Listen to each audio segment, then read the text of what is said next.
Hi friends, welcome to the channel Dr. Great. So today's video is on the topic mandibular nerve.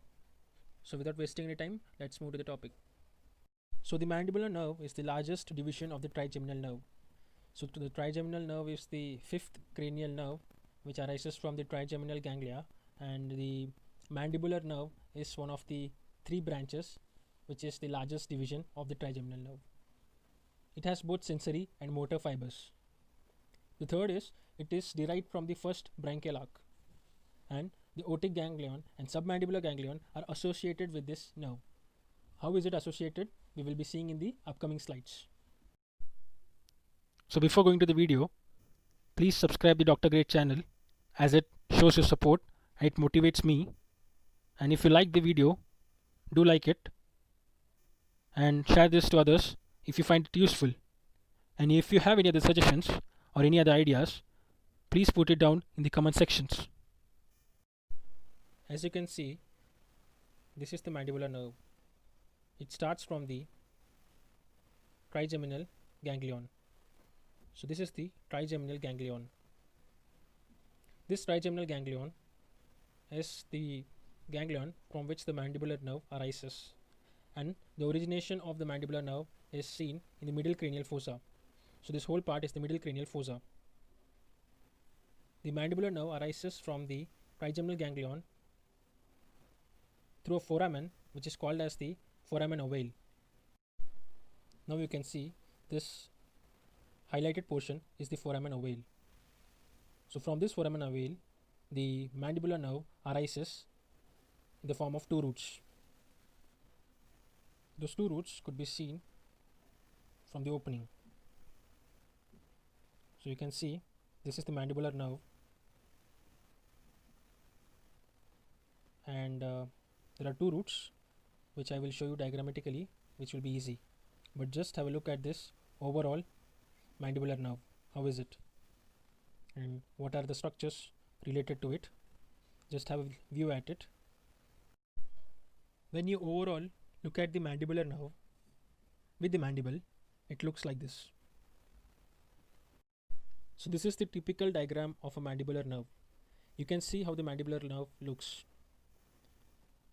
So this is the trigeminal ganglion from where the mandibular nerve emerges. This black color rounded portion is the foramen ovale that you saw in the slide. Both these roots, they join together and form a single main trunk from where various branches arises. So now coming to the branches of the mandibular nerve. So from the main trunk we receive two branches, that is the meningeal branch and the nerve to medial pterygoid. The meningeal branch is also called as the nervus spinosus. So here you can see that there are two branches, are this nerve to medial pterygoid. This is a branch, that is the nerve to medial pterygoid, and the second one is this one, the nervus spinosus. The details of these two branches will be taken shortly in the upcoming slides. From the anterior trunk we have a sensory branch, the buccal nerve. The motor branches are the mesenteric and the deep temporal nerves, and the motor branch also consists of the nerve to the lateral pterygoid. So basically the sensory branch is the buccal nerve, and the motor branches are the mesenteric, deep temporal nerves, and also the nerve to lateral pterygoid. So now you can see that this is the buccal nerve, long one. This is the buccal nerve. This is the mesenteric nerve. These two are the deep temporal nerves, and this one, that is the bottom one, is the nerve to the lateral pterygoid. So these are the branches of the anterior trunk. Now from the posterior trunk we have the auriculotemporal nerve, the lingual nerve, and the inferior alveolar nerves. The thing about the posterior trunk is that these three nerves have very complicated anatomy. So for that reason we will be taking and discussing these three nerves, these three branches, in the next video. And for now we are going to see the branches of the main trunk and the anterior trunk in detail. So the first branch of the main trunk. So the first branch of the main trunk is the middle meningeal branch or the nervus spinosus. The main trunk of the mandibular nerve, that is the mandibular nerve, it crosses the foramen spinosum and gets inside the skull. Now consider this as the skull, the whole skull, and this rectangle as the foramen spinosum. So the main trunk goes into this foramen spinosum and reaches the skull. And this red color line is the middle meningeal artery which accompanies the middle meningeal branch or the nervus spinosus, and ultimately it supplies the dura mater in the middle cranial fossa. Now coming to the second branch of the main trunk, that is the nerve to medial pterygoid. So if this is the otic ganglion, then the nerve to medial pterygoid arises close to the otic ganglion. So that's why I have put near. So near the otic ganglion, you can see that the nerve emerges. This nerve emerges from the main trunk. And this main trunk gives rise to the nerve to medial pterygoid. So the medial pterygoid is a muscle to which one of the main branches of the mandibular nerve supplies. So that is the reason we call this as the nerve to medial pterygoid, because the branch arises from the main trunk and it supplies the medial pterygoid muscle.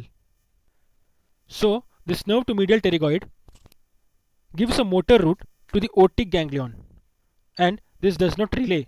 Like there is no relay in this otic ganglion, it supplies directly to the otic ganglion, and this nerve supplies the tensor veli palatini and tensor tympani muscles. So this nerve to medial pterygoid supplies the tensor veli palatini and tympanic muscles, that is the tensor tympanic muscles. It's tympani muscles, and there is no relay and gives a motor route, not the sensory one. Now next is the buccal nerve. The buccal nerve is a sensory branch from the anterior trunk, and also it is the only sensory branch of the anterior division of mandibular nerve. This anterior branch, that is the buccal nerve, passes between the two heads of the lateral pterygoid muscle. We know that the lateral pterygoid muscle has two heads. So it passes between these two heads and then it goes forwards and downwards and supplies to the three structures. One is the skin of the cheek. So to understand it well, or to make it short, I have written here as cheek's skin, but it is skin of the cheek, the mucous membrane or the buccinator's mucous membrane, and the third one, the labial aspect of the gums of molar and premolar teeth. So this buccal nerve, which is the anterior division of the mandibular nerve, is the only sensory branch, goes between the two heads of the lateral pterygoid and moves forwards and downwards and supplies to the three structures, and those are the skin of the cheek, the mucous membrane of buccinator, and the labial aspect of gums of molar and premolar teeth. So the next one is the masseteric nerve, which is the branch of the anterior trunk, and this is a motor branch. So this emerges from the upper border of the lateral pterygoid muscle. So I have marked this broad line as upper border, you can see here. So it emerges from this broad upper border of the lateral pterygoid and it moves forward and it goes through the mandibular notch, but its direction is lateral. So if this is the mandibular notch, for example, we say, then the nerve emerges through this. Sorry, it's not emerges, it goes through this. It goes through this laterally. Its direction is lateral, but it goes through this notch, where this mesenteric blood vessels also accompany this mesenteric nerve. So this mesenteric nerve is also accompanied or supported by mesenteric blood vessels. It goes through the mandibular notch and enters the deep surface of the masseter muscle. And other than supplying the masseter muscle, it also supplies the temporomandibular joint.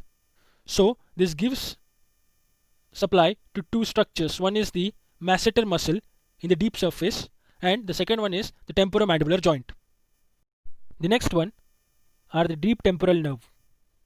The deep temporal nerves are two in number, that is the anterior and posterior. You can see in the diagram that there are two deep temporal branches. These two.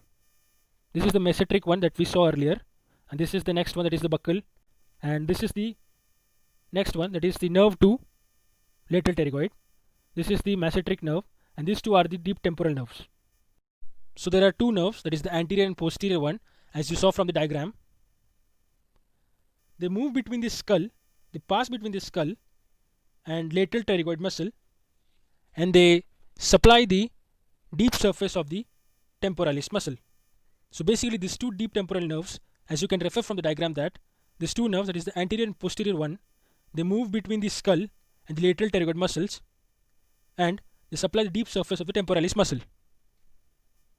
Next to this is the nerve to lateral pterygoid, and this ultimately, as the name suggests, it supplies the lateral pterygoid muscle as it enters the deep surface of the muscle.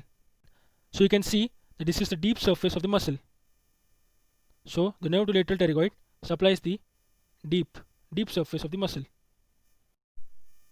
So this is the nerve to lateral pterygoid. So mark this as nerve to lateral pterygoid. Thanks for watching the video, friends.